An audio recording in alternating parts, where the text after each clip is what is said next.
रत्नैः कल्पितमासनं हिमजलैः स्नानं च दिव्याम्बरं नानारत्नविभूषितं मृगमदा मोदाङ्कितं चन्दनं जातिचम्पकबिल्वपत्ररचितं पुष्पं च धूपं तथा दीपं देवदयानिधे पशुपते हृत्कल्पितं गृह्यताम् सौवर्णे नवरत्नखण्डरचिते पात्रे धृतं पायसं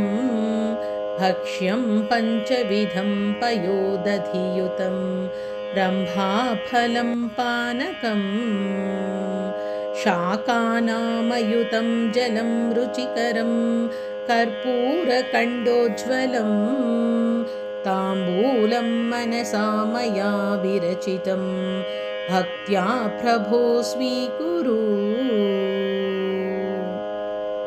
छत्रं चामरयोर्युगं व्यजनकं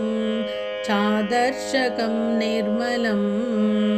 वीणाभेरीमृदङ्गकाहलकला गीतं च नृत्यं तथा साष्टाङ्गं प्रणतिस्तुतिर्बहुविधा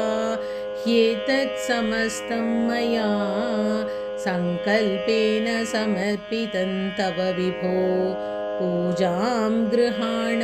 प्रभो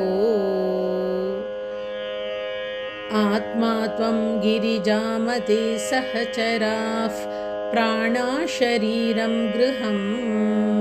पूजा ते विषयोपभोगरचना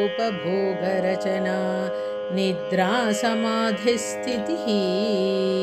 सञ्चारः पदयोः प्रदक्षिणविधिः स्तोत्राणि सर्वा गिरो यद्यत् कर्म करोमि तत्तदखिलं शम्भो तवाराधनम्